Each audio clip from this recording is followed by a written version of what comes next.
আওয়ামী লীগ আপাতত এনসিপিতে ঢুকবে, রাজনীতি করবে, কিন্তু একটু সুযোগ পাইলে কইসে একটা চটকান দেবে, বুঝছেন? বাচ্চা ছেলেপেলেগুলো চটকান দিয়ে বলবে যা খেলা শেষ, সরে এখান থেকে। আওয়ামী লীগ নিষিদ্ধ হওয়ায় বাংলাদেশের অনেক বড় ক্ষতি হয়েছে, এটা আমার একটা বোঝাপড়া, আমার রাজনৈতিক পড়াশোনা। আল্লাহ এই দুনিয়াতে সব মাটি যদি সমান করে দিতেন কেমন হতো বলেন? কোনো নদী যদি না থাকতো, কোনো পাহাড় যদি না থাকতো। পাহাড়গুলো আল্লাহ কেন বানাইছে? সমতলের ভারসাম্য রক্ষা করার জন্য পাহাড় দিয়ে চাপা দিয়ে রাখছে, যেন টালমাটাল না হয়, তাই না? এক একটা বড় রাজনৈতিক দল এরকম পাহাড়ের মতো। এই পাহাড় পুরো জাতিকে স্থিতিশীল রাখে, এই পাহাড় পুরো জাতির ভারসাম্য রক্ষা করে। বিএনপি, জামাত, আওয়ামী লীগ, অপরাপর দল, কোনোটা বড় পাহাড়, কোনোটা ছোট পাহাড়। এই কোনো একটা পাহাড় যদি ধসে মাটির সঙ্গে মিশে যায়, তাহলে এই জমিনের ভারসাম্য হারায় যাবে। আজকে এই আওয়ামী লীগকে নিষিদ্ধ করা হয়েছে, এই তো, হ্যাঁ, আওয়ামী লীগ নিষিদ্ধ হয়েছে। আওয়ামী লীগ নিষিদ্ধ হওয়াতে কি হয়েছে আসলে বাংলাদেশে বলেন? আওয়ামী লীগ নিষিদ্ধ হওয়াতে কি হয়েছে? আওয়ামী লীগ নিষিদ্ধ হওয়াতে বিএনপি জামাতকে বলতেছে বাটপার, জামাত বিএনপিকে বলতেছে বাটপার, তাই না? এনসিপি বলতেছে যে বিএনপির টাকা, বিএনপি হলো আওয়ামী লীগের টাকা খায়, আর এদিকে এনসিপি নিজেই সবার টাকা খায়। ঠিক আছে, এনসিপি বললো না যে আওয়ামী লীগের টাকায় বিএনপি চলে, এখন এনসিপি কার টাকায় চলে? এনসিপি তো বিএনপির নিংরানি খাইছে, জামাতের নিংরানি খাইছে, আমার নিংরানি খাইছে, জনগণের টাকাও খাইতেছে, সবার টাকা খায় ওরা। ওইটাই বলছিলাম যে ওরা সবারটা খায়, কিন্তু আর একজনের খাওয়ার প্রশ্ন তোলে। তো আওয়ামী লীগ নিষিদ্ধ হওয়াতে আমরা নিজেরাই শত্রু হয়ে গেছি। এখন কিন্তু কেউ আর শত্রুর কাতারে নাই। হ্যাঁ, আওয়ামী লীগ কিন্তু ডক্টর ইউনূসের ওই মানে হলো শত্রু তালিকা নাই, প্রায়োরিটি লিস্টে নাই। বিএনপির প্রায়োরিটি লিস্টে কিন্তু আওয়ামী লীগ নাই, আর জামাতের প্রায়োরিটি লিস্টে কিন্তু আওয়ামী লীগ নাই। জামাত সারাক্ষণ কমেন্ট বাহিনীতে যুদ্ধ করতেছে যে বিএনপিকে থামাও, বিএনপি ঠেকাও, আবার বিএনপি তারাও যুদ্ধ করতেছে।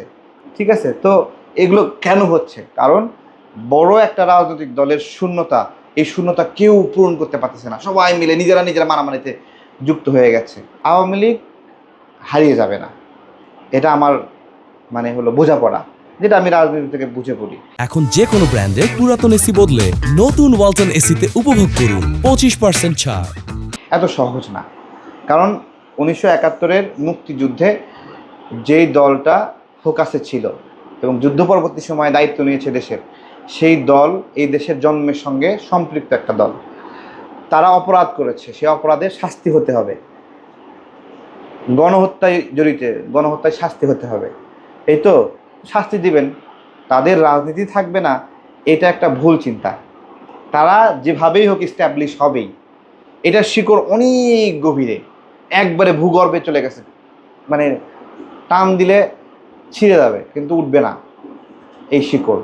আবার ওই ছিঁড়ে যাওয়া শিকড় থেকে তারা নতুন করে আবার জন্ম নেবে। এটাই আওয়ামী লীগ। তো আওয়ামী লীগকে খাইয়ে দেবে, আওয়ামী লীগ নাই, নিষিদ্ধ, গায়েব হয়ে গেছে, এগুলো অনেক ধরনের মানে কথাবার্তা। বিএনপি এক্ষেত্রে খুবই বুদ্ধিমানের কাজ করছে যে বিএনপি দল হিসেবে এই আওয়ামী লীগ নিষিদ্ধের একটা দায় তাদের উপরে নেয়নি। হ্যাঁ, একটা গণতান্ত্রিক দল এই দায় নিতে পারে না। বাচ্চা ছেলে পেলে ওরা কি করছে, আওয়ামী লীগ নিষিদ্ধ করতে হবে, ওদের একটা ক্যালকুলেশন যে আওয়ামী লীগ যদি কোনোভাবে নিষিদ্ধ করা যায় সব আওয়ামী লীগ এনসিপিতে এসে যোগ দেবে। শুধু এই কনসেপ্ট থেকে ওরা আওয়ামী লীগ নিষিদ্ধের জন্য যুদ্ধ ঘোষণা করছিল, আর কোনো স্বার্থ নাই। আওয়ামী লীগ ওদেরও শত্রু না, সারাক্ষণ আওয়ামী লীগের টাকায় খায়, ওঠে বসে, 165টা গাড়ি নিয়ে গেছে, বিএনপি ঠেকা বসছে ওদেরকে টাকা দিবে, জামাতের ঠেকা বসছে ওদেরকে গাড়ির বহন নিয়ে যাবে। কে দিচ্ছে তাহলে এই গাড়ি বহনের টাকা? আওয়ামী লীগই দিচ্ছে, নিজেদের রক্ষা করার জন্য, শেল্টার নেওয়ার জন্য এই টাকাটা দিচ্ছে।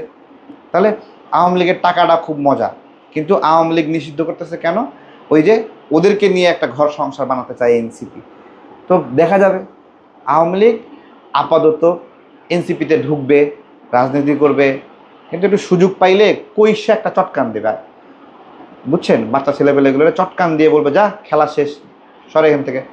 এটাই হলো বাস্তবতা। এই বাস্তবতা যদি না বোঝে তাহলে কিছু করার নাই। এবং আওয়ামী লীগের ভবিষ্যৎ ভালো, এটা আমি বলছিলাম। আওয়ামী লীগের ভবিষ্যৎ ভালো কেন? কারণ এই যে আমরা যারা রাজনৈতিক দলগুলো আছি, আমার দল, বিএনপি, জামাত, তারপরে হলো এনসিপি, নতুন একটা সংগঠন, জাতীয় পার্টি, আমরা সবাই পরস্পর বিবাদে লিপ্ত হয়ে গেছি। আমরা যত বিবাদ করব, যত ঝগড়া করব, আওয়ামী লীগের ভবিষ্যৎ তত ভালো হবে, তত ভালো হবে। এবং আওয়ামী লীগকে রিকভার করবে হলো সময়। Time will heal Awami League. Okay, যত সময় যাবে আস্তে আস্তে আওয়ামী লীগ তার শক্তি ফিরে পাবে, আস্তে আস্তে জনপ্রিয় হবে। এবং হামিদ খান সাহেব কোন আত্মবিশ্বাস নিয়ে দেশে ফিরে আসলো বলেন? ওই আত্মবিশ্বাসটা নিয়েই ফিরে আসছে এবং সে এখানে একটা আওয়ামী লীগের জন্য একটা ইস্টাবলিশমেন্ট দাঁড় করায় দিয়ে গেল। এটার দ্বারা আওয়ামী লীগ অনেক বেনিফিট পাবে।